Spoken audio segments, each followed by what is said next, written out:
मियां जावेद लतीफ़ साहब, आप भी जेल में रहे, आपको जहर दिया कभी किसी ने? नहीं देखें, मैं तो कोई ये मजाक उड़ाने के लिए नहीं बैठा। अल्लाह सबको महफूज रखे।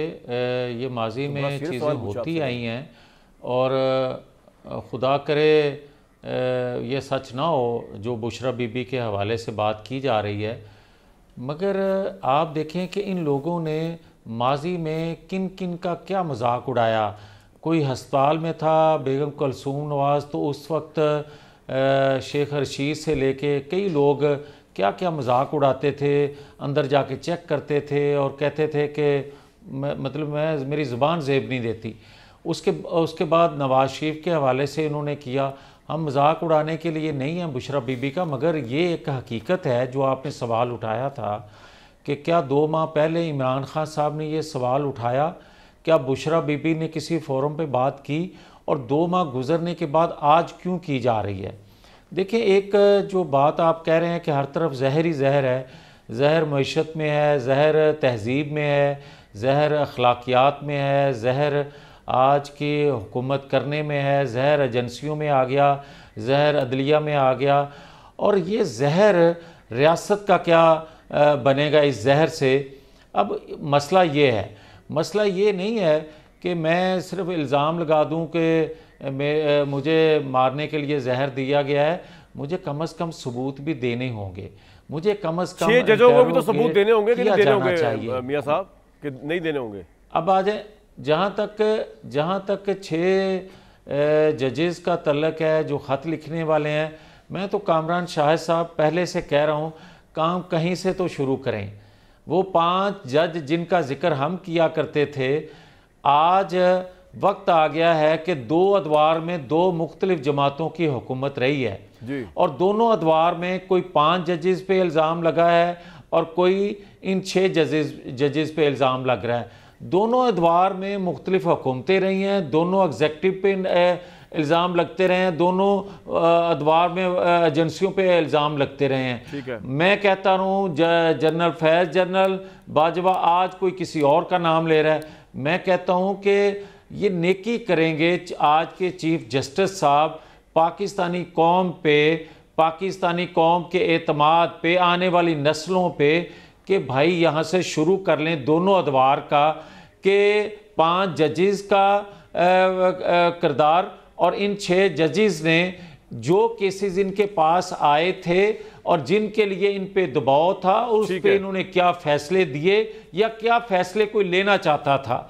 मगर सिर्फ खत लिख देना और जो चीफ जस्टिस बदयाल साहब हैं उनको बेल आउट करने की कोशिश करना, जजेस जो हैं वो असला उठा ले, खत ही लिख सकते थे ना जजेस, और क्या लिख सकते थे, लेकिन उनको साबित करना पड़ेगा। There is no doubt about it. मेरे भाई, मतलब आप उनको प्रोवोक तो ना करें कि कुछ और करते हो भाई जी।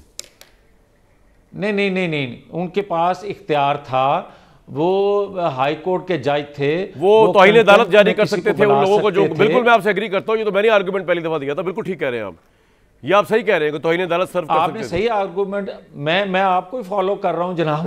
मैं कोई अपने पास से बात नहीं कर रहा, मगर कामरान अगर आप बात सही कर रहे हैं तो यकीनन मुझे उसकी तायद करनी चाहिए, और अगर मैं ही कोई सही बात कभी कर दूं तो मुझे नहीं आप बिल्कुल आपने मियां साहब आपने मुझे फॉलो करते हुए बिल्कुल सही आर्गुमेंट दिया कि तौहीन अदालत का नोटिस सर्व करना चाहिए था उन 6 जजेस को जब उनके साथ सूरत हाल दरपेश आई थी, बजाय जुडिशल कमीशन, बजाय कि जुडिशल का वो कॉन्फ्रेंस बुलाई जाए या उसके अंदर मीडिया को हाइप दी जाए, लेटर चीफ जस्टिस के पास पहुंचने से पहले सोशल मीडिया को दे दिया जाए मुबैना तौर पे। इसके बजाय ये करना चाहिए था। मैं तो आपसे एग्री कर रहा हूं, और कुछ नहीं कर सकते तो रिजाइन करना चाहिए जजों को, चाहे ये हो या कोई और हो। अगर आप कुछ नहीं कर सकते फिर आप बैठे भी क्यों हैं? कम से कम बिल्कुल ठीक। भट्टी साहब इससे पहले कामरान साहब जी और कामरान साहब जिस तरह ये बताया जा रहा है और सुना जा रहा है कि उन्होंने उस वक्त के चीफ जस्टिस जो सुप्रीम कोर्ट के थे बदयाल साहब, बकौल मेरे 6 मोहतरम जजेस साहबान के, कि हमने उनका भी डोर नॉक किया, हमने उनके भी नोटिस में ये चीजें हम लेकर आए। तो भाई चीफ जस्टिस बंदयाल साहब तो इतने ताकतवर थे कि जिन पे आप इल्ज़ाम लगा रहे हैं बकौल उनके कि उन पर वो दबाव असर नहीं करता था, वो इतने ताकतवर थे तो उनको उन्होंने क्यों ना नोटिस लिया जो आप पे दबाव डाल रहे थे। ये तो बंदियाल साहब से पूछे ना, क्यों ना कोई कमीशन हम तो जस्टिस फाइज ईसा साहब से पूछेंगे कि अब इसका रिजल्ट क्या निकलता है। लेकिन भट्टी साहब, इससे पहले मैं जुडिशरी वगैरह पर आऊं, जरा ये जहर वाला मामला बताया कि मैं अभी डिस्कशन करते हुए डॉक्टर आसिम यूसुफ से मेरे दिल में ये ख्याल आया या मेरे दिल में सवाल आया, मियां जावेद लतीफ़ साहब के मुंह पे अंधेरा हो गया, भाई वापस उनको रोशनी कराओ, उनके हालात में उनकी लाइट जाई रहती है ना, लाइट लेके आओ उनकी वापस।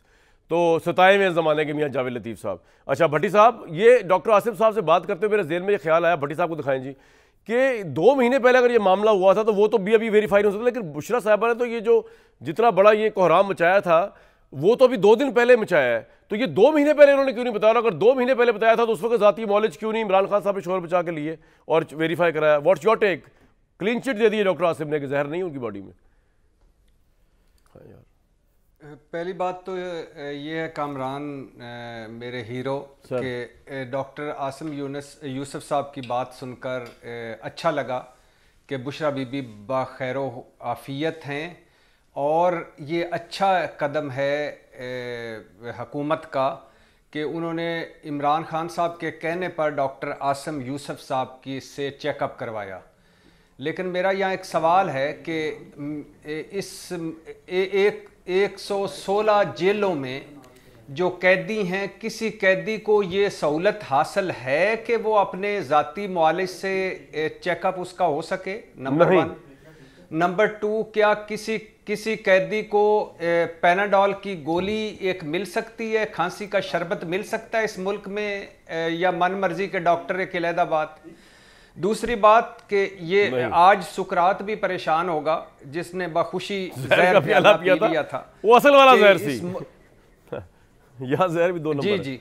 और इधर तो इस वक्त तो इस मुल्क में हर तरफ जहर उगल रहा है। अवाम की जिंदगियों में महंगाई, बेरोजगारी, गुर्बत का जहर है, इदारों के खिलाफ जहर है, सोशल मीडिया पर जहर है, सियासत में जहर है, अदालतों में जहर है, और इमरान खान साहब और बुशरा बीबी वाला जहर भी है। तो अच्छी बात है, अल्लाह उनको सेहत दे। नहीं, लेकिन भट्टी साहब, मेरा सवाल जो मैंने पॉइंट उठाया है कि 2 महीने पहले अगर जहर दिया तो बुशरा बीबी साहबा उस वक्त नहीं बोली थी क्या? अब क्यों बोल रही हैं? नहीं, उस वक्त भी बोलना चाहिए था, उनको बोलना चाहिए तो मेरा पॉइंट है, भी उनको बोलना चाहिए था, उनको बताना चाहिए था। हाँ, उनको बोलना चाहिए था। उन्होंने 15 दिन पहले एक मरतबा था ऐसा हुआ कि यही नईम पंचोता साहब जो उनके वकील हैं, उन्होंने कहा था, बताया था 15-20 दिन पहले कि उनकी तबीयत बड़ी सख्त ख़राब है, उनको कोई खाने पीने में का मसला है और वो कुछ नहीं सर, वो तो डॉक्टर ने बता दिया ना, अभी वो आपको बता रहा था कि वो इस एज में हो जाता है। वो कह रहे हैं इसका कोई जहर से कोई खास ताल्लुक नहीं है। दूसरी नहीं, लेकिन इससे भी इम्पोर्टेंट बात जो है कामरान साहब, वो ये है कि बुशरा बीबी को बनी गाला जेल में क्यों रखा गया है? सब जेल में, उनको अडयाला जेल में क्यों नहीं रखा गया? उन्होंने दरखास्त दी हुई है, वैसे ये वाहिद खातून है जिन्होंने दरखास्त दी हुई है कि मुझे अडयाला जेल मुंतकिल किया जाए, तो क्यों नहीं किया जाता? 2 पॉइंट्स थे कि सिक्योरिटी की वजह से और अडयाला जेल में खवातीन कैदी ज़्यादा हैं, इस वजह से उन्हें नहीं रखा जाता। अब हाई कोर्ट में बड़ी हैरानगी उस वक्त हुई जब हाई कोर्ट ने सवाल पूछा जेल हुकाम से कि जब फवाद चौधरी वहाँ हैं, परवेज़ इलाही वहाँ थे, शाम कुरैशी वहाँ हैं, इमरान खान वहाँ हैं, इतने कैदी हैं, तो सिक्योरिटी का कहाँ से मसला आ गया?